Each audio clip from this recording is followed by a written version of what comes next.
E aí, turma, tudo em paz? Como é que vocês estão? Beleza? Para quem não me conhece ainda, meu nome é Felipe Spencer, sou procurador do Estado aqui em Goiás e sou responsável na revisão, dentre outras coisas, pelas matérias de trabalho e processo de trabalho, beleza? Qual a ideia hoje? A gente fazer uma revisão rápida, dentro de uma horinha, dos principais julgados do ano de 2023, tanto em direito do trabalho como em processo do trabalho, beleza? Vou começar a jogar aqui os slides para a gente já começar o conteúdo e pouca conversa. Simbora. Vamos lá. Começando por direito do trabalho, pessoal. Teve uma decisão do Supremo muito interessante sobre a inovação da reforma trabalhista. E aí tem uma sugestão para vocês. Sempre que vocês verem alguma decisão do Supremo sobre direito do trabalho ou processo de trabalho, vejam com calma. Por quê? A gente tem uma tendência recente do Supremo se manifestar sobre assuntos de direito do trabalho. E essas manifestações são pontuadas, elas não são, digamos assim, o ordinário. Por quê? O ordinário é o Supremo se manifestar em matérias constitucionais, em regras, discussões trabalhistas são infraconstitucionais. Mas isso tem acontecido cada vez mais, e isso aconteceu especificamente no que tange uma inovação da reforma trabalhista referente à indenização por danos morais. E aí o STF falou duas coisas sobre a inovação da reforma trabalhista sobre danos morais. Primeira coisa que o Supremo falou o seguinte, ó, a nova redação dada ao artigo 223 da CLT não impede a condenação em dano e ricochete. Que diabo é dano e ricochete? Dano e ricochete, pessoal, nada mais é do que aquela possibilidade de uma vítima indireta postular o recebimento de indenização por danos morais. Isso no âmbito do direito do trabalho, isso é muito comum no caso de acidente por morte. Então, pensa assim, a hipótese que você tem um trabalhador, um empregado que sofre um acidente e acaba falecendo. Aí, muitas vezes, os filhos, a esposa, entram com a ação pedindo indenização por danos morais em ricochete do empregador em razão do dano que sofreram com o falecimento do empregado, certo? Então, havia uma interpretação que a nova redação da CLT impedia isso em ricochete. Essa interpretação foi superada porque o Supremo entendeu que era possível. O segundo aspecto que o Supremo se manifestou, o Supremo reconheceu que os valores que são fixados no parágrafo 1º do artigo 223 da CLT, eles são válidos enquanto parâmetros. Eles não podem ser interpretados como tetos à fixação de uma indenização por dano moral. Então, à luz da proporcionalidade, das circunstâncias concretas, do princípio da reparação integral, é possível que o juiz, pontualmente naquele caso, ele fixe uma indenização superior ao parâmetro que foi fixado pela legislação. Então, a gente não tem propriamente uma tarifação do dano moral, a gente tem apenas critérios legais, parâmetros legais para a fixação do dano moral, sem prejuízo de pontualmente o juiz arbitrar em um valor superior. Além disso, e aqui a gente já vai começar a falar agora sobre a jurisprudência do TST, certo? O TST tem um julgado bem interessante para quem estuda para advocacia pública, que é o seguinte. A gente tem no âmbito do direito coletivo do trabalho o Instituto da Atividade Preponderante. O que é isso?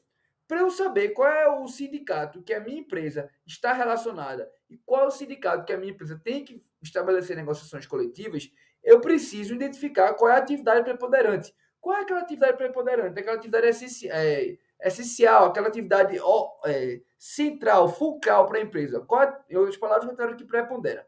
E havia uma discussão interessante sobre uma subsidiária, uma empresa em GEFOR, que, a partir de uma fiscalização concreta, o MPT estava entendendo, melhor dizendo, o sindicato estava entendendo que aquela empresa pública, estaria vinculada ao sindicato dos metalúrgicos. E foi entrada com a ação do sindicato dos metalúrgicos, que entrou com a ação pedindo esse reconhecimento para dizer que as atividades desenvolvidas por aquela empresa pública estariam relacionadas à atividade da metalurgia.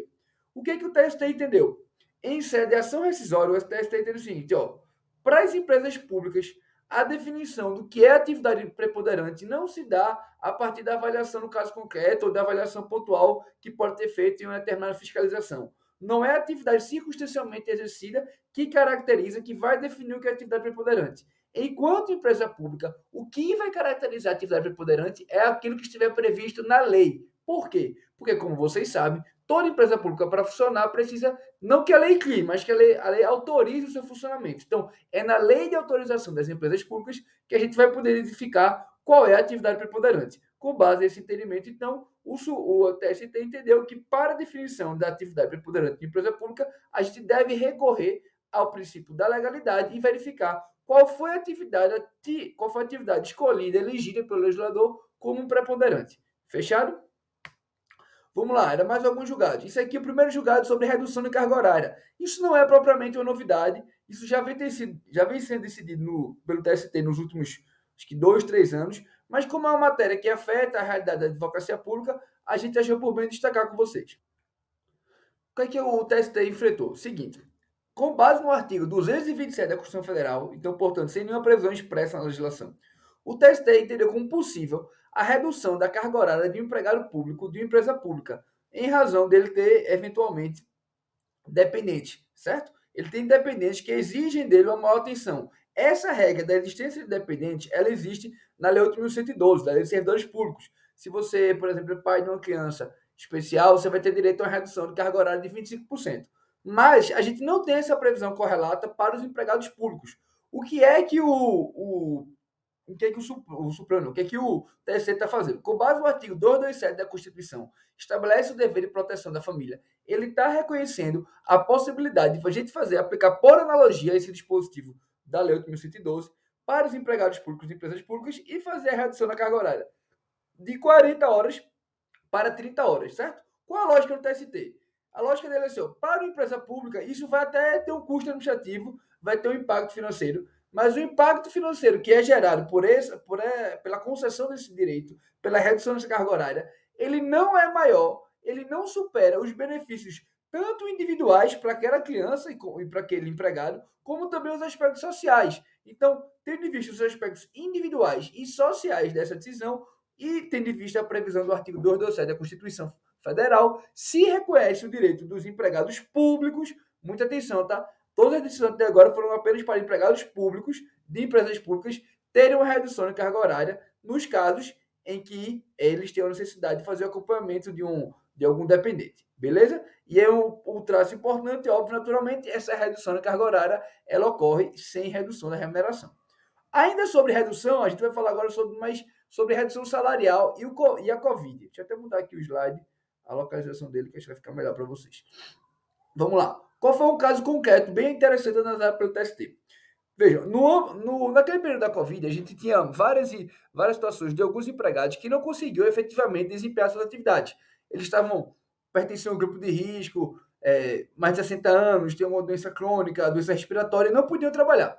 O que é que o sindicato e a empresa fizeram num acordo? Fizeram o seguinte, para os empregados que não têm condições nenhuma de trabalhar no período da Covid, vai ser possível uma redução do salário deles se eles receberem auxílio emergencial. Preste atenção.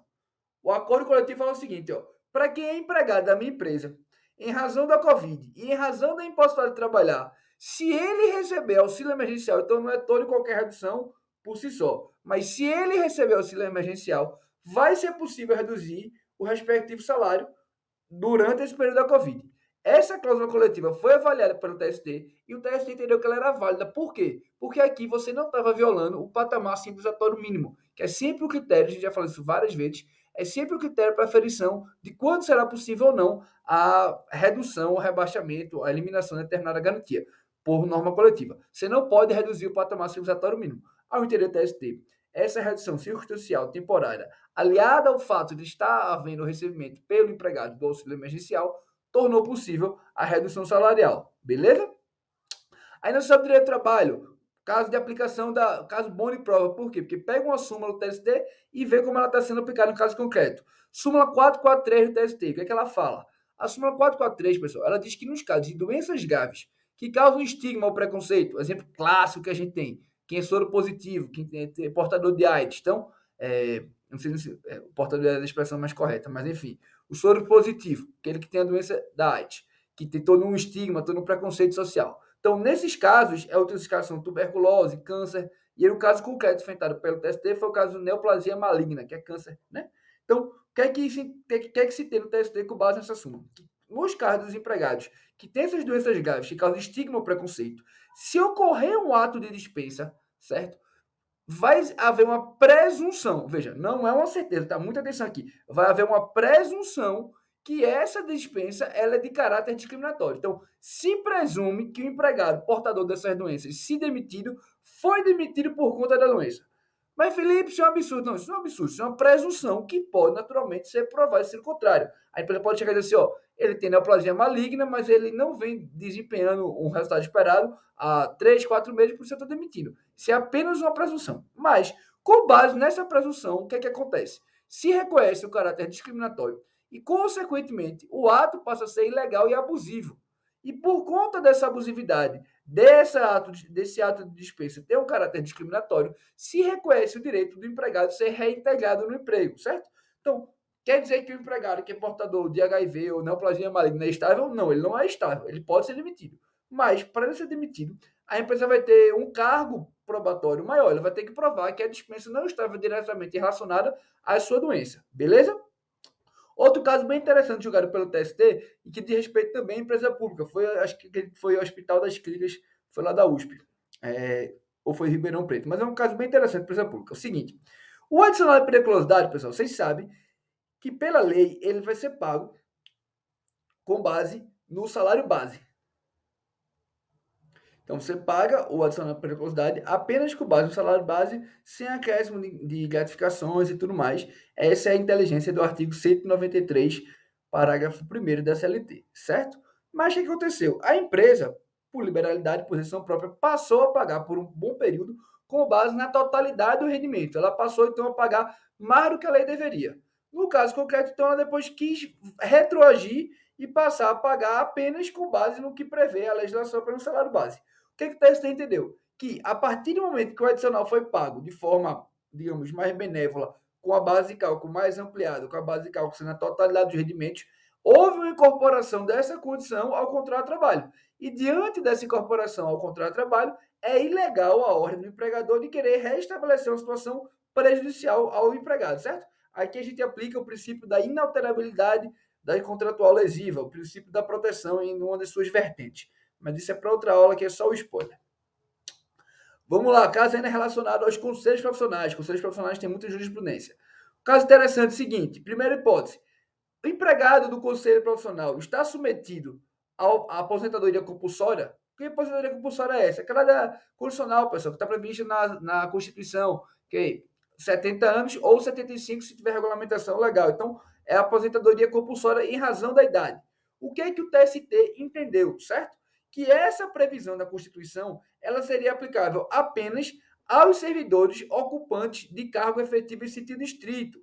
E aqui é importante lembrar, o Supremo definiu que os servidores dos conselhos profissionais não são servidores do ponto de vista estatutário, eles são verdadeiros empregados públicos, eles são regidos pela CLT. A gente tem, então, portanto, uma situação excepcional, que no âmbito de uma autarquia federal, os empregados, os servidores são seletistas. Então, como seletistas, segundo o TST, os empregados do conselho profissional não estão submetidos à aposentadoria compulsória. Segundo julgar importância sobre conselhos profissionais, a obrigatoriedade do concurso. O TST reafirmou sua jurisprudência, teve jurisprudência do ano passado sobre isso, mas que foi novamente reafirmada, no sentido de que a obrigatoriedade do concurso público para os conselhos profissionais existe desde 1988. A jurisprudência histórica do TST era fazer uma mitigação a partir da lei de 99, a semelhança do que entendi também o TCU. Mas o que aconteceu? Quando o STF foi julgar essa matéria referente à obrigatoriedade no concurso, no julgamento pelo Supremo não houve a modulação de efeitos. E como não houve a modulação de efeitos, a decisão do STF, para ser do STF 2 anos atrás, reconheceu que não haveria modulação de efeitos, de modo que, se o STF não modulou os efeitos, não cabe ao TST fazer. Então, o TST, seguindo estritamente o que vem decidido, o que vem decidido no STF, reconheceu que todo e qualquer contrato de trabalho posterior a 1978, no âmbito dos conselhos profissionais, ele é nulo, beleza? Vamos agora falar sobre jornada de trabalho.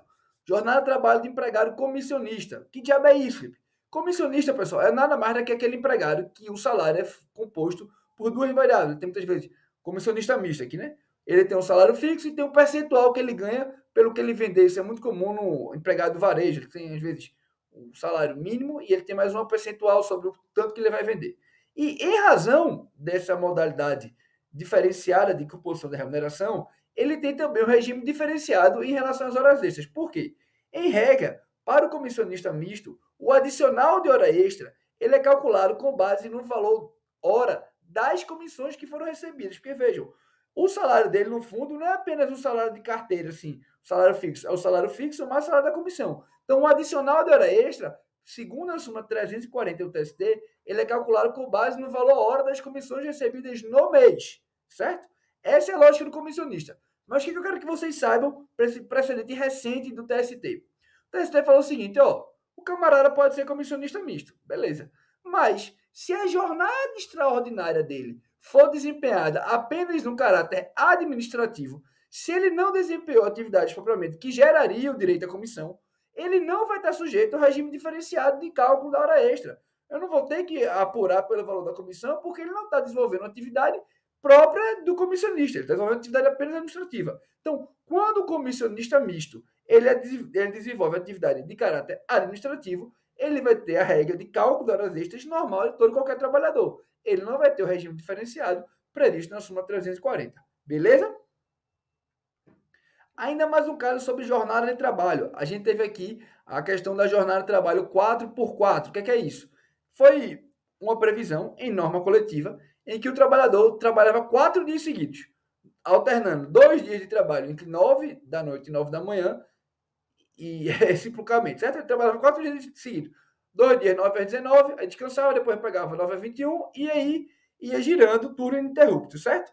Essa jornada, naturalmente, ela não vou nem falar extenuante, mas é uma jornada que, pelo menos, ela extrapola o limite diário de jornada e extrapola também o regime semanal. E aí chegou a discussão para o TST. Se houver estipulação em norma coletiva, é possível essa jornada 4x4? Então, veja, para sua prova, você decora, jornada 4x4. 4 dias seguidos de trabalho por 4 dias de descanso. O que é que o TST entendeu? Se houver norma coletiva, conforme estabelece a Constituição Federal, porque a Constituição fala que a jornada semanal é de 44 horas, salvo previsão e negociação coletiva. Então, se houve negociação coletiva, o TST está reconhecendo a validade, a legalidade dessa jornada de trabalho de 4x4. Vejam, essa é uma tendência atual do direito de trabalho. É uma tendência que a gente tem hoje de valorizar os instrumentos coletivos, valorizar o princípio da autodeterminação dos sujeitos coletivos. Então, se a empresa, junto com o sindicato, entenderam que era possível, não é o judiciário que vai interferir, certo? Princípio da mínima intervenção nos instrumentos coletivos, certo? Então, temos isso em mente, essa tem sido a nova diretriz do Tribunal Superior do Trabalho. Ainda sobre horas extras, vejam só, aqui a gente teve uma mudança bem interessante do entendimento. A gente tinha um entendimento clássico do TST sobre a questão da repercussão das horas extras no repouso semanal remunerado. Isso aqui pode ser um pouco complicado, mas se você prestar atenção direitinho, não vai ser. Veja só. Vamos lá. O que é o repouso semanal remunerado? Vamos entender agora o primeiro conceito. Repouso semanal remunerado é a lógica de que se eu trabalhei 6 dias, eu trabalho 5 dias na semana, certo? Aquela é o valor da minha hora. Eu tenho direito a receber sem trabalhar por um dia, certo? Essa é a lógica. Você trabalha 40 horas, você vai receber mais um dia lá sem receber. Você tem direito a um repouso semanal remunerado. Qual é a lógica dessa discussão? A partir do momento, certo?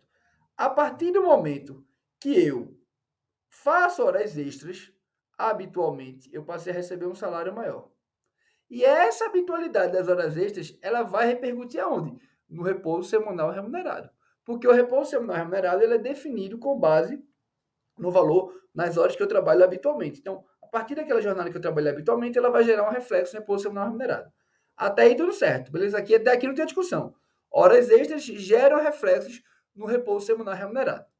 Qual foi a grande mudança de entendimento? O TST falou o seguinte, ó. A partir do momento que as horas extras, elas interferem, elas elevam o repouso semanal remunerado, certo? Essa elevação do repouso semanal remunerado, se a pessoa... Veja, isso é tudo uma questão de efeito cascata, certo? Eu tenho a lógica, eu recebo 4 dias, vou receber aqui um dia a mais, um percentual a mais do repouso. Se eu prestar horas extras, eu vou receber o valor daquela hora normal, adicionada, mais o respectivo reflexo do repouso semanal remunerado. Aí o TST falou o seguinte, ó, esse acréscimo que gera no repouso semanal remunerado, ele vai gerar um novo acréscimo. Que acréscimo é esse? É o acréscimo sobre as demais parcelas que tiverem como base de cálculo o salário. Então, se as horas extras, elas elevam o repouso semanal remunerado, o repouso semanal remunerado elevado por conta das horas extras, também vai gerar um reflexo, também vai ter que repercutir sobre as férias, sobre o FGTS, sobre a gratificação natalina. Então, veja, se eu recebia R$ 5 de repouso semanal remunerado e fiz muita hora extra e passei a receber 10, aquele acréscimo de mais 5, ele vai ter que ser base de cálculo também para cobrança do FGTS. Então, a lógica do TST que mudou, isso é um entendimento pacífico até então, é que a elevação do repouso semanal remunerado também gerará uma elevação nas demais parcelas cuja base de cálculo for o salário. Beleza? Como isso foi uma mudança de entendimento, o TST modulou os efeitos e entendeu que essa mudança de entendimento ela só poderá valer a partir de 20 de março de 2023. Beleza? Segunda questão que eu queria ver com vocês aqui. Adicional de transferência. Vamos lembrar o que o adicional de transferência é. Se acontece uma mudança provisória por ordem da empresa e por necessidade de serviço de um local para outro, o empregado vai ter direito a receber o adicional de 25%. Isso aqui estava todo lembrado, isso aqui é questão tranquila. Qual foi a controvérsia enfrentada pelo TST? A discussão chegou lá foi o seguinte: o empregador fez esse TST, veja, tudo bem que os requisitos estão presentes, mas eu transferi o empregado, mas eu forneci para ele um alojamento. Ele estava no meu alojamento, ele não teve um custo maior de mudança, de alugar espaço, eu custeei o alojamento dele. O que é que o TST falou? Que é irrelevante o recebimento, a existência ou não de alojamento oferecido pelo empregador. Mesmo que o empregador forneça alojamento, a CLT não estabelece essa hipótese como dispensa no pagamento adicional de transferência. Então, se presentes os requisitos, mudança provisória por necessidade de serviço, durante aquele período, será devido o adicional de transferência, mesmo que o empregador forneça um alojamento. Certo? Ainda sobre direito de trabalho, questão muito importante para a administração pública, que é a questão do teto remuneratório, certo? Caso concreto, foi Embrapa.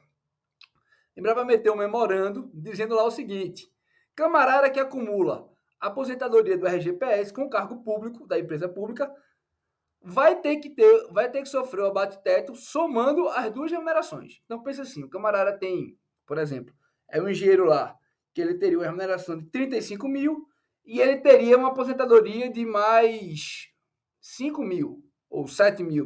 Vamos facilitar aqui a conta, 10 mil. Ele tinha 35 mais 10. Se você insere abate-teto, ele vai estar perdendo 5 mil reais do salário dele, certo? O que o TST fez? E aqui o TST fez, pessoal, foi nada mais, nada menos do que aplicar a lógica do Supremo. O Supremo já decidiu isso. O que o Supremo decidiu? Que se o servidor público, ele acumula uma aposentadoria do RGPS, ou até mesmo do RPPS, com outro cargo público, e sendo esses cargos acumuláveis, essa é a grande questão. Se esses cargos são acumuláveis, o teto remuneratório ele vai ser computado de forma individualizada. Qual é o exemplo clássico para você decorar? Professor de universidade pública federal, que é juiz, que é promotor, o que ele for. O cidadão ele vai receber lá o teto, perto do teto, sendo promotor, sendo MPF, sendo juiz, e vai também receber o respectivo remuneração por ser professor da Universidade Federal. Os tetos são computados de formas individualizadas, beleza? Segunda questão, ainda também afeta a realidade da administração pública. Um caso bem concreto e interessante, que é o seguinte. A empresa ela soltou o edital de concurso público, prevendo a remuneração de 10. Estava lá no concurso. Concurso para advogado do Revisão PGE, 10 mil reais do cargo. Mas a lei do Estado da Revisão PGE dizia que o cargo só iria receber 8. E aí surgiu a discussão. Quem vai prevalecer? A lei, que está prevendo que é 8, ou o edital do concurso? Porque aquela velha máxima. O edital do concurso é lei entre as partes, é a máxima, princípio da vinculação ao instrumento convocatório. E aí? Você tem um conflito entre dois princípios. O que é que o TST decidiu? Veja, mesmo que a gente tenha esse conflito entre dois princípios, há de prevalecer o princípio da legalidade. Porque não é o simples fato de eu incluir no edital uma remuneração superior à lei que eu vou poder conceder essa remuneração. E esse raciocínio, pessoal, é muito lógico. Porque, vejam, a remuneração de um servidor público, do empregado, somente do servidor público, ela não é fixada necessariamente pela simples vontade do empregador, do ente público. Ela é definida com autorização, com autorização da Câmara de Vereadores, da Assembleia, do Poder Legislativo, ou até mesmo na empresa, ela é verificada muitas vezes com autorização da diretoria, tem todo um estudo. E às vezes ele está no concurso, passou lá a cláusula, o cara nem viu. Então você estaria, de alguma forma, poderia também estar burlando a ordem normal, a forma com que acontece essa elevação do salário. Então, o entendimento da STF foi: se a previsão legal é determinar o salário, há que se prevalecer a previsão legal do salário, mesmo que o edital tenha feito uma previsão em sentido superior. Beleza? Segundo um caso aqui, responsabilidade por acidente de trabalho. Um caso bem interessante. Seguinte, um empregado, ele era motorista de transporte de veículo de condução de carga. E aí aconteceu um acidente, o camarada veio a óbito. E foi constatado na perícia que ele concorreu para o óbito. A vítima foi lesionada, mas também concorreu. Ele também falhou, cochilou, enfim. O que ele fez efetivamente não importa. O que importa para a sua prova é a informação que o empregado também concorreu para o acidente, certo? Mas o que o TST entendeu aqui nesse caso? O TST entendeu que, dado a sutileza, a peculiaridade, a alta responsabilidade, as características do transporte de veículo com condição de carga, que é um transporte pesado, difícil, de alta responsabilidade. Segundo o TST, esse tipo de serviço ele caracteriza um risco permanente para o trabalhador.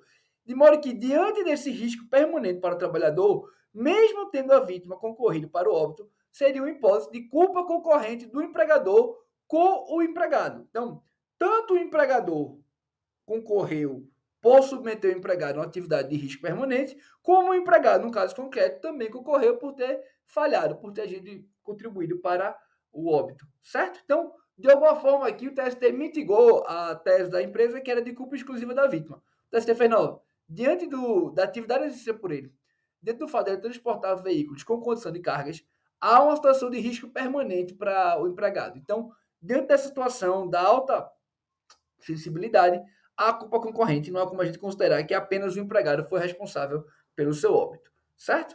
Caso difícil, caso interessante. Mais um caso aqui, estabilidade gestacional, matéria que a CESP adora. Vamos lá.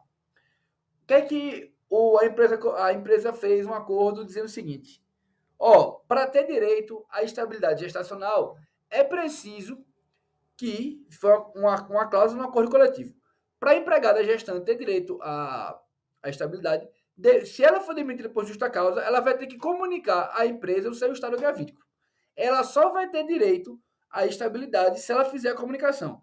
Isso é uma forma. Qual é a razão de ser assim da empresa? A empresa diz assim, a gestante vai comunicar porque eu vou reintegrar ela, eu sei que ela está estável, eu vou reintegrar e pronto. E não vai ter o risco de alguma forma dela receber sem ter feito a comunicação, certo? Essa é a razão de ser. Estou explicando a razão de ser, não estou dizendo que eu concordo. O que é que o TST definiu? O TST falou o seguinte, é nula cláusula coletiva que, para permitir, que exige que para o exercício da estabilidade gestacional seja necessário a comunicação ao empregador. O TST entendeu, com alguma razão, que essa matéria relativa à estabilidade da gestante ela é uma matéria sujeita à indisponibilidade absoluta. Você não pode ter, por instrumento coletivo, o estabelecimento de novas regras, de novos condicionamentos para o exercício da estabilidade. Então, diante dessa previsão, se entendeu pela impossibilidade da previsão em cláusula coletiva da exigência de comunicação para o exercício do direito da estabilidade gestacional. Beleza? Ainda sobre, no âmbito da administração pública, caso interessante sobre desconto de salários. Aqui foi a História das Clínicas de São Paulo. O que aconteceu? Teve uma greve em 2011, acho que foi a greve relacionada à EBC, eu acho que aquela discussão da instalação da EBC, lá atrás, lá em 2011. Teve uma greve na História das Clínicas de São Paulo, e essa greve ela foi feita, depois foi ajuizado o dissídio, e o dissídio só foi julgado em 2014. Então, entre a greve e o julgamento do dissídio, aconteceu em 2014. E de lá para cá, continuou a discussão sobre a possibilidade, o desconto ou não do salário. Se entendeu na época que a greve era abusiva ou que a greve não tinha justificativa legal e aplicou-se a regra geral, que qual é a regra geral? Vamos lembrar, greve, mesmo que não sendo abusiva, ela gera o desconto do salário. A informação que você tem é o seguinte, havia o dever de fazer o desconto do salário. No caso concreto, entretanto, o que, o TST fez? Passou muito tempo, isso foi uma greve que aconteceu em 2011, a gente está aqui em 2023, o julgamento aconteceu em 2014, 3 anos depois da greve. Salário exige uma proteção especial. Eu vou fazer o seguinte, por uma questão de razoabilidade, de proteção do salário e pelo decurso temporal que passou, houve uma mitigação do dever de descontar os dias parados. O TST entendeu que era um caso de interrupção do contrato de trabalho? Não. Ele não mudou sua jurisprudência. Ele não falou que era interrupção. Ele continuou falando é suspensão, é devido ao desconto de salário. Certo? Mas o que ele fez? Fez, vamos fazer o seguinte. Eu vou permitir o desconto, mas apenas o valor de 10% do salário desses profissionais, acho que no caso concreto eram médicos, apenas 10% do salário, e esse desconto não vai ser para 100% dos dias parados. Ele vai ser até 50% dos dias parados. Essa foi a decisão da STC, um caso complexo e tudo mais. O TST ponderou muito as condicionantes do caso concreto. Se você estiver achando essa decisão muito avançada, muito progressista, eu lhe digo que a relatoria foi do ministro Ives Gandra, certo? Então, insuspeito quanto à ortodoxia. No caso, segundo caso, referente ao desconto de salário, certo? Desconto de salário referente à greve de curtíssima duração. Qual foi o caso concreto que o TST apreciou? O TST pegou um caso concreto em que a greve durou 5 horas, meu patrão. O cara decretou greve 8 horas da manhã, 1 hora da tarde já estava tomando cerveja, já tinha acabado a greve. Beleza? Aí a discussão foi, uma greve tão curta desse tempo, vai gerar ou não vai gerar o dever de devolver desconto do período de salário, de compensação, como é que vai ser? O TST falou o seguinte, ó, greve é suspensão. Greve não é interrupção. Mas, como esse período foi muito curto, vamos reconhecer o direito de haver a compensação na jornada e não desconto. A gente não pode simplesmente deixar para lá, porque ela foi pouco tempo, porque isso de alguma forma estimularia a greve, isso seria meio que um estímulo um salvo-conduto. Pode fazer greve 5 horas que não vai dar em nada. Então o TST fez, ó, não vai dar em nada não, você vai ter que compensar, você vai ter que trabalhar depois, mas não vai ser possível fazer o desconto salarial. Esse foi o entendimento adotado pelo TST. Mais 2 casos aqui foram julgados pelo STJ, certo? Caso referente ao seguro-desemprego. Houve uma regulamentação do seguro-desemprego por ato infralegal, que fixou um prazo máximo para o trabalhador requerer o seguro-desemprego. Esse prazo máximo não foi fixado por lei, foi fixado por ato infralegal. Então, o STJ apreciou essa matéria e falou que, mesmo tendo sido fixado por ato infralegal, é possível essa fixação. Beleza? Último julgado de direito de trabalho. Essa questão não é nova, essa questão vem sendo decidida reiteradamente, mas como é uma questão sensível, a gente achou por bem destacar. Seguinte, discussão sobre a inclusão ou não das atividades de vigilância e segurança patrimonial na cota de aprendizagem. Qual a problemática? Menor aprendiz não pode trabalhar como vigilância, não pode trabalhar com atividade de segurança patrimonial. Como ele não pode fazer essa atividade? Essa atividade vai estar incluída ou não na cota de aprendizagem.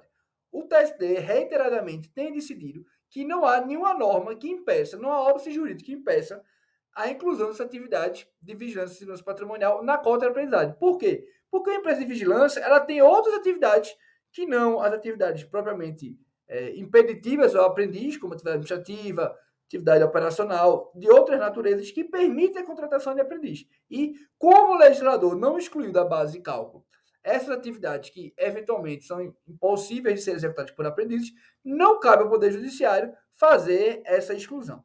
Beleza? Vamos agora para direito processual do trabalho, começar falando sobre competência, certo? Assunto muito importante para as provas. Questão interessante que o STJ até aplicou lógica dos precatórios.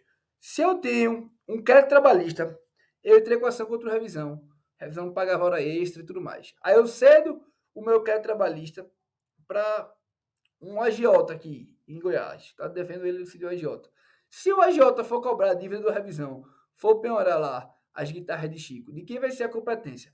Para o STJ, a competência nesses casos permanece sendo a Justiça do Trabalho. Segundo o STJ, não é o fato de ter ocorrido uma cessão do crédito que vai alterar a natureza jurídica dele e vai afastar a competência da Justiça do Trabalho para executar o seu próprio julgado. Se foi a Justiça do Trabalho que determinou aquela ordem de pagamento, reconheceu aquele título executivo judicial, é ela, a Justiça do Trabalho, que terá competência para fazer o juizamento. Ainda que, no caso concreto, o polo ativo da execução não seja mais um trabalhador, mas alguém, um cessionário de um crédito. Beleza? Segundo caso, ainda é referente à competência. O TST enfrentou a problemática referente de que é a competência para uma controvérsia relativa à execução de um TAC sobre trabalho infantil. O que é isso? Uma empresa fixou um TAC com o MPT, ou pode ser também uma prefeitura, enfim, isso não é relevante. Houve a celebração de um TAC com o Ministério Público do Trabalho para a adoção de medidas de combate à erradicação do trabalho infantil. Como se tratar de políticas públicas e tinha uma discussão no TAC, surgiu a controvérsia sobre de quem seria a competência.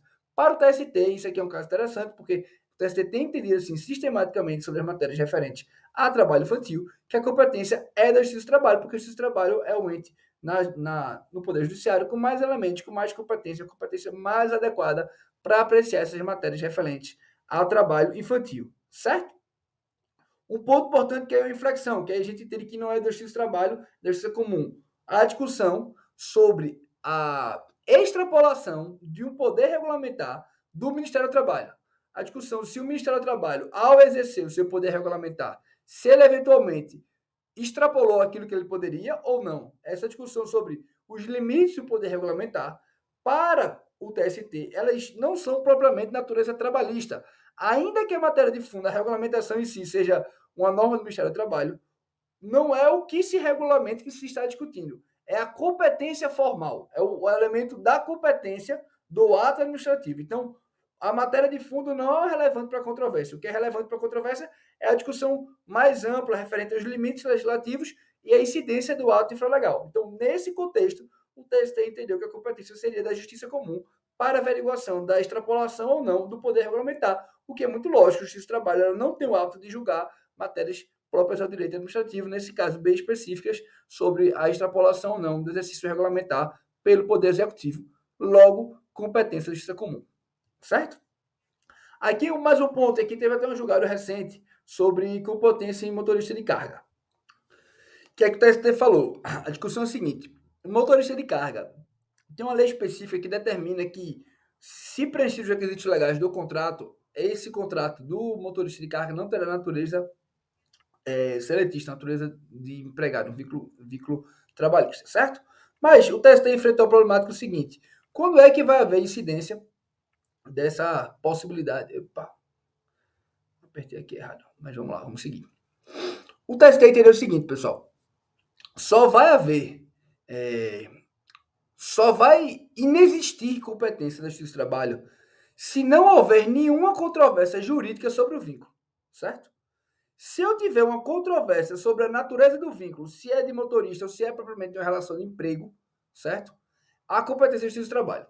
Para o TST, a causa de pedir para que não haja competência do trabalho, veja, se eu tenho uma discussão de motorista de carga com o tomador, para que o Justiça do Trabalho não tenha competência, o pedido formulado pelo motorista tem que ser tipicamente comercial. Se o motorista está dizendo, esse contrato é fraudulento, na verdade, com base no artigo 9 da CLT, artigo 2 e 3 da CLT, eu tenho um vínculo trabalhista. Se a alegação for essa, se a alegação for de desnaturação, de reconhecimento da competência da Justiça do Trabalho, para o TST, essa competência é da Justiça do Trabalho, beleza? Segundo aspecto relativo à competência, foi o seguinte: foi proferido um julgado, uma decisão da Justiça do Trabalho, por um juiz do ponto de vista territorial incompetente. E aí a parte alegou o seguinte: tem norma administrativa do tribunal que considera a competência territorial natureza funcional absoluta. Então, diante da norma administrativa do tribunal, eu quero a parte postulou, ajuizou a ação rescisória para anular a decisão tomada, teoricamente, por um juiz incompetente do ponto de vista absoluto. O TST, entretanto, entendeu que, mesmo havendo norma administrativa nesse sentido, a incompetência territorial, ela é, por definição, a sua natureza é relativa. Então, se a natureza ontológica da incompetência territorial ela é relativa, não é possível que o eventual descumprimento dessa competência permita o corte rescisório, permita, portanto, a anulação do julgado. Beleza? Aqui ainda sobre a ação rescisória, um ponto interessante é o seguinte: imagine você, advogado trabalhista, que ganhou os honorários sucumbenciais aí de 50 mil reais. Aí a parte entra com ação rescisória para questionar apenas, preste atenção, tá? Apenas e tão somente os honorários advocatícios. De quem vai ser a legitimidade passiva nesse caso? Nesse caso, segundo o TST, que me parece um tanto quanto óbvio natural, a competência será do advogado. Por quê? Porque a pretensão posta em juízo, a causa de pedido da ação rescisória, não tem nada a ver com a parte, com o reclamante eventualmente da ação. A parte aqui é a discussão apenas e tão somente referente aos honorários. E os honorários, como vocês sabem, bons advogados que são verbas de titularidade do advogado. Então, a ação rescisória, ela visa desconstituir um título, um direito do advogado, não da parte. Então, até para permitir o correto exercício do contraditório para a defesa, quem deve ser o legitimado passivo nesta ação rescisória é o advogado, certo?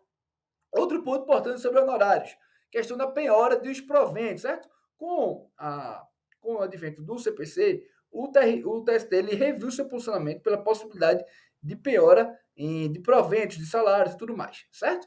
E o que aconteceu? A partir desse entendimento do TST de que é possível o bloqueio de proventos para o pagamento de verbas alimentares, muita atenção, tá? É possível o bloqueio de verbas salariais para o pagamento de verbas alimentares, respeitar o percentual e tudo mais, mas passa a ser possível. Em razão desse entendimento, o TST fez a seguinte lógica, ó, se é possível eu bloquear valores, proventos para o pagamento de verbas alimentícias e se os honorários, por força de súmula vinculante do STF, têm também natureza alimentícia, logo também posso fazer a penhora de proventos para pagamento de honorários. A lógica do TST é muito simples, ó. Verba alimentícia permite penhora de proventos, honorários por súmula vinculante e com base na doutrina da jurisprudência majoritária são verbas alimentícias. Conclusão, posso fazer penhora de valor para pagamento de honorário. Fechou? Mais um caso aqui interessante, veja. O que é que o juiz ou o oficial de justiça lá fez? Ele tentou intimar, tentou notificar uma empresa, emissora de TV, Pô, aquele nome. Interlagos da vida. Ela quis fazer uma intimação no autódromo. Quis notificar a empresa no autódromo. O oficial de justiça foi no autódromo. Eu não sei qual era a empresa específica. Vamos supor que foi a Globo. Tava lá a Globo, ela viu o Galvão Bueno passando, Reginaldo Paes Leme, qualquer um daqueles lá, e fez, ó, você aqui, que é representante da Globo, tá aqui a notificação desse trabalho para você ser intimado. E aí a discussão foi, pode ou não pode haver a notificação da empresa de uma emissora de TV, num evento esportivo para aqueles empregados. A discussão estava relacionada à súmula 16 do TST, que entende que a notificação em face de um dos seus prepostos, ela presume-se válida em relação ao empregador. Mas o TST entendeu, e aqui me parece acertadamente, que essa presunção de conhecimento, essa inteligência da súmula 16, ela não poderia ser aplicável no caso concreto. Por quê? Porque a súmula 16, ela pressupõe que a notificação for no endereço correto da empresa. Então, se eu faço... A lógica do TST é o seguinte, ó. A Revisão PGE tem uma sede em Cuiabá. Se eu faço a notificação do Revisão PGE em Cuiabá, se Jackson recebe, pouco importa se Leonardo, se Renério receberam ou não. Se o empregado preposto no local, no endereço, no local do estabelecimento que recebeu, tá tudo certo. Não tem como você exigir que o dono, o proprietário, é que tome a notificação. Mas nesse caso específico não era assim. Era uma notificação que foi feita durante a cobertura de uma corrida de Fórmula 1. Então, não me parece fazer nenhum sentido, e não por outra razão, o TST entendeu que essa produção de conhecimento era ilegal e determinou a anulação do ato citatório. Beleza? Do ato citatório, do ato notificatório, porque no processo de trabalho, no rigor, a comunicação da parte não é uma citação, é uma notificação. Lembrando aqui para vocês. Segundo aspecto sobre o processo de trabalho, questão da legitimidade, o cabimento da reclamação, certo? O TST entendeu e reafirmou sua jurisprudência pacífica que é cabível o uso da reclamação para garantir a autoridade de decisões em que IRDR, IAC, julgamento e recursos repetitivos. O caso concreto, entretanto, ele dizia respeito a uma decisão que foi proferida pela subseção 1 de decisões individuais, famosa SDI, certo? Então, a discussão é, decisão da SDI, que é uma decisão do ponto de vista funcional, organizacional, é uma decisão importante. Ela é passível, se houver o descumprimento de uma decisão da SDI, é possível ou não o manejo da reclamação? Para o TST, não é possível. Só será possível usar a reclamação para garantir decisão proferida em repetitivo, IRDR e IAC. Então, uma decisão proferida pela subseção de decisões individuais não é passível de impugnação, de eventual descumprimento, melhor dizendo. O eventual descumprimento de uma decisão proferida pela subseção não exigirá, não permitirá o uso da reclamação. Beleza? Para garantir a autoridade da decisão. Questão aqui interessante também, isso aqui em processo civil, isso é bom. A discussão sobre a multa e o agravo interno. Veja que coisa interessante. O CPC, ele prevê lá que o agravo interno que for rejeitado de forma unânime será passivo da impugnação de uma multa. E aí está surgindo a controvérsia, e o TST aqui aplicou a mesma lógica do STJ, que é o seguinte: se ocorre essa rejeição, haverá essa multa de forma automática, imediata? O TST, me parece corretamente, está entendendo que não. O TST está dizendo o seguinte, ó, para que haja incidência da multa, é necessário que a interposição do recurso ela tenha sido feita de forma abusiva ou protelatória. Por quê? Porque, vejam, se eu tenho, por exemplo, eu tenho necessidade, suponhamos que eu tenho necessidade de manejar um recurso extraordinário. A matéria de fundo, a matéria no fundo constitucional, da controvérsia é constitucional. Então, se a matéria de fundo é constitucional e eu quero apresentar um recurso extraordinário, eu tenho um dever necessário de apresentar o agravo interno para gerar o esgotamento das vias recursais. Então, se eu concluo, na verdade, que toda vez que o agravo interno for rejeitado de forma unânime, haverá multa, eu estou penalizando até mesmo quem quer exercer o direito de defesa na sua plenitude. Então, corretamente, o TST entende que não é possível estabelecer de forma automática a imposição da multa, nos casos de agravo interno, salvo quando comprovada a existência de uma interposição abusiva ou protelatória. Aqui um caso interessante também para a Fazenda Pública, que é o caso da EBSER. O que é a EBSER? Empresa Brasileira de Serviços Hospitalares, certo? É quem cuida dos hospitais das universidades públicas. O que é que o TST enfrentou? Essa tese antiga da EBSER e eles tiveram vitória, sucesso nisso. Interessante.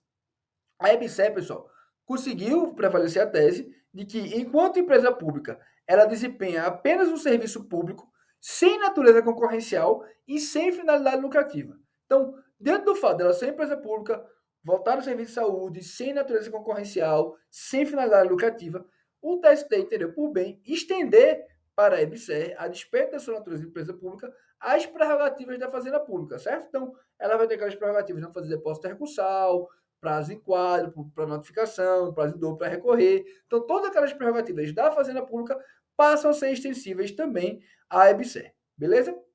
Um ponto aqui interessante. Questão do acordo em AI de recurso extraordinário. O que é isso? Vamos aqui lembrar. O agravo de instrumento no processo de trabalho, ele existe para destrancar recurso, certo? Em regra, a decisão interlocutória não está sujeita a agravo de instrumento. Então, agravo de instrumento no processo de trabalho para destrancar recurso. No caso concreto foi o seguinte, a parte depois um recurso ordinário e do recurso ordinário foi interposto o agravo de instrumento, porque o recurso ordinário não foi conhecido. Em regra, qual é o entendimento do ST? Decisões proferidas em agravo de instrumento, como muitas vezes estão relacionadas à questão da admissibilidade e tudo mais, elas não permitem um corte rescisório, porque elas não resolvem, segundo o TST, uma questão meritória em sentido estrito. Entretanto, no caso específico, havia uma discussão sobre a gratuidade da justiça, se a parte teria ou não direito à gratuidade da justiça. Então, o TST fez o seguinte, ó, nesse caso específico, há uma discussão meritória em si, uma decisão meritória em sentido estrito. Então, como eu tenho uma decisão meritória em sentido estrito, mesmo ela tendo sido proferida no âmbito de um agravo de instrumento em recurso extraordinário, será possível impugnar essa decisão de agravo de instrumento por ação rescisória. Beleza? Isso é interessante, pessoal, porque a decisão de agravo de instrumento em recurso ordinário, ela não cabe a recurso de revista. Então, se eu não permito a impugnação por ação rescisória, eu limito muito a possibilidade de levar essa discussão para o TST, beleza? Um caso interessante também era sobre penhora salarial. O caso é o seguinte, o camarada pediu a penhora em 2013 de um salário. O TST, na época, o Justiça do Trabalho falou, não pode, não é possível a penhora salarial. O que acontece? A execução continua e ninguém acha bem.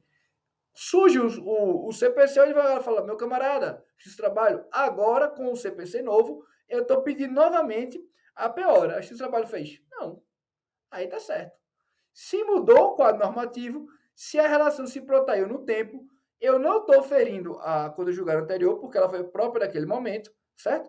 Eu estou discutindo agora daqui para frente, para os atos subsequentes. Então, para os atos subsequentes, é possível a realização da penhora salarial. Então, o TSE entendeu que era possível determinar a penhora salarial, mesmo que ela já tivesse sido anteriormente deferida, em razão da mudança do panorama, do paradigma normativo entre uma decisão e outra, certo? Ainda sobre a ação rescisória, o que é importante saber? A ação rescisória ela pode ser impugnada pela legislação quando a tese que foi firmada naquela decisão ela descumpriu uma tese vinculante que foi firmada. O critério que o TST definiu foi o seguinte: qual é o marco temporal para saber se aquela decisão ela permite ou não corte rescisório? Para o TST, só vai ser impugnável por ação rescisória aquela decisão que foi firmada só vai ser impugnável por ação rescisória se a tese vinculante, certo? Se o precedente do STF, do STJ, ou no caso específico, melhor dizendo, do TST, a tese vinculante, ela for anterior à decisão que está pretendendo se reincidir. Se no momento da decisão não havia tese vinculante firmada, não será possível o manejo de ação rescisória. A ação rescisória só é possível para impugnação, ação rescisória especificamente aqui, com base na tese vinculante firmada em jurisprudência dos tribunais superiores, certo? Só será possível se ao tempo que foi proferida essa decisão já existia esse entendimento fixado nos tribunais, beleza? Um caso aqui ainda sobre, um caso bem interessante aqui de depósito recursal. Vejam só. foi o seguinte. A parte ajuizou um recurso de revista, um primeiro recurso de revista, certo? O recurso de revista foi interposto, foi feito o recolhimento integral do depósito recursal. Chegou no TST, o TST foi o seguinte, ó, tem razão, a parte tem razão, a decisão é nula, volte a decisão, profira um novo julgamento. Beleza? Beleza. Aí desceu, foi reconhecida nulidade, o recurso de revista, o primeiro foi pago. E aí o Tribunal Regional proferiu uma nova decisão, um novo acordo. Em face desse novo acordo, foi apresentado um novo recurso de revista, certo? Mas o que aconteceu? Entre a interposição do primeiro recurso de revista e a interposição do segundo, o valor para o depósito recursal, para o recurso de revista, aumentou. Vocês sabem, todo recurso do processo de trabalho tem que vir junto do depósito recursal, que é uma garantia do juízo. Então, antes, o valor do recurso de revista era, por exemplo, 8 mil, agora passou a ser 10 mil. E nesse meio tempo houve elevação. O que aconteceu? A parte, ela não é que ela pagou pouco, não. A parte não pagou nada de depósito recursal. Ela não pagou R$1. E aí chegou a discussão no TST, o TST fez a chite. Não tem depósito recursal feito. Não vou conhecer. Não conheço o recurso. A parte agravou, desceu para o local que foi agravado, o cara fez, não. Tudo bem, eu não paguei, mas eu quero complementar. Me deu o direito de complementar como é previsto no CPC. O que o TST entendeu? Que a complementação ela pressupõe a insuficiência do que foi feito. Eu faço um pagamento e ele é insuficiente. Mas para o TST, mesmo que eu já tivesse 8 mil reais e só faltava um valor de 2, no caso concreto, eu não tive depósito recursal nenhum. Porque a segunda interposição, ela não foi feita, não foi acompanhada de nenhum guia de pagamento. Pensa assim, se a parte tivesse, era 2 mil reais faltante, se a parte tivesse pago 300, ela teria o direito de fazer a complementação. Mas nesse caso, o primeiro depósito recursal feito não valeu, porque para o TST deveria ser feito um novo depósito recursal no momento da segunda interposição. E apenas se esse depósito recursal tivesse sido feito, ainda que em valor insuficiente, seria possível a determinação para complementar. Como isso não foi feito, não se reconheceu o direito à complementação do depósito recursal. Certo? Caso bem interessante. Sustentação oral. O caso que o TST julgou.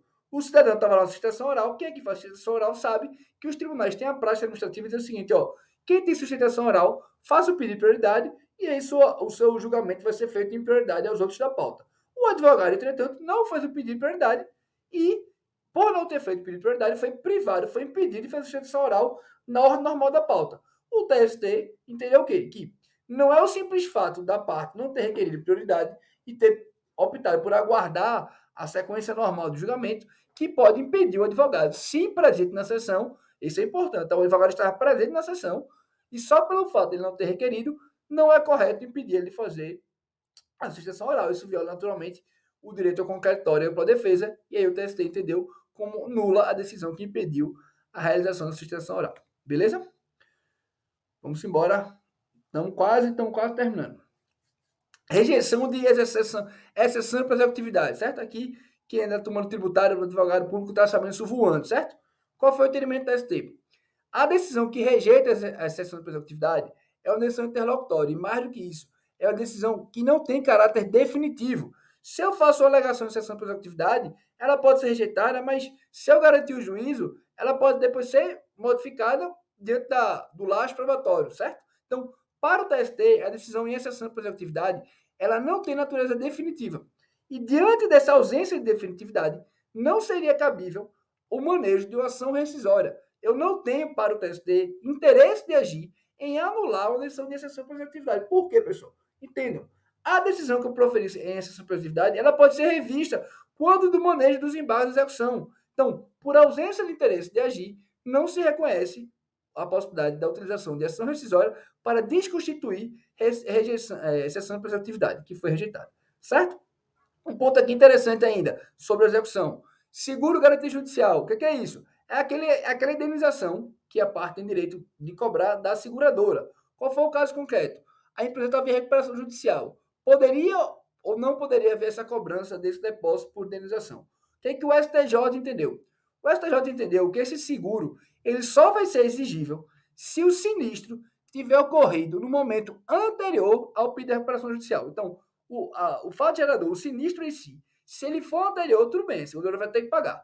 Mas se esse sinistro foi posterior ao pedido de recuperação judicial, esse pagamento vai ter que seguir a ordem do concurso de credores, o juízo de execução, aquela centralidade do processo de recuperação. beleza? Mais um aspecto sobre a execução, uma discussão que chegou no TST foi o seguinte: para o reconhecimento da prescrição intercorrente, é necessário ou não a gente ter a intimação pessoal do exequente? O TST, a exemplo do que entendeu o STJ, entendeu que não há obrigatoriedade da parte exequente ser intimada pessoalmente para que seja decretada a prescrição intercorrente. Beleza? Últimas duas questões de hoje. Vamos lá. As duas sobre medidas coercitivas. O que é que o TST entendeu? O TST julgou o seguinte. Primeiro, ele decidiu que era cabível a utilização, o manejo de um habeas corpus para impugnar uma medida coercitiva atípica que representou uma restrição à liberdade do paciente. Pense, por exemplo, na decisão de um juiz de trabalho que ele restringe a CNH, ele recolhe o passaporte. Se a decisão do juiz de trabalho ela representa uma restrição ao direito de locomoção, vai ser possível a utilização da habeas corpus para questionar o conteúdo dessa decisão, certo? Então, quanto remédio constitucional e quanto remédio heróico, como entende a doutrina, se faz uma interpretação ampliativa e extensiva do seu cabimento. Então, se quer na sua prova, é cabível habeas corpus nesse trabalho? É cabível. É cabível habeas corpus no processo de execução trabalhista? É cabível. Beleza? Um último aspecto aqui sobre medidas coercitivas. O que é que julgou o TST? O TST julgou, e aqui essa jurisprudência do STJ ela está sendo consolidada. Tem um precedente que está na Corte Especial que vai ser fixado os critérios pelo STJ para a definição de quando é possível medida coercitiva ou não. Mas aqui o TST já está naturalmente julgando, tem que resolver e já está definindo alguns critérios. Segundo o TST, a concessão de medidas coercitivas atípicas, que são aquelas restrição de passaporte, CNH, bloqueio de cartão de crédito, certo? Elas pressupõem o esgotamento das medidas típicas. Então, eu tenho que ter primeiro esgotado as medidas típicas da execução, Bacejúri, Renajúri, Cirbajúri, o júri todinho aí, certo? Eu tenho que ter tentado, de todas as formas, achar o patrimônio e eu tiver indícios que houve ocultação desse patrimônio. Então, se não houve, se não há comprovação, se não há demonstração dessa ocultação de patrimônio, segundo o TST, é incabível a utilização de medidas coercitivas, a exemplo do bloqueio de cartão de crédito. Então, o TST julgou inválida, nula a decisão que bloqueou o cartão de crédito, porque no caso concreto não foi demonstrada o esgotamento das medidas coercitivas e, principalmente, a ocultação de bens pelo devedor. Beleza, pessoal? Por hoje é só. Qualquer coisa, se tiverem dúvidas, já sabem, pode mandar no Instagram, a gente responde e se comunica. Beleza? Valeu, um abraço.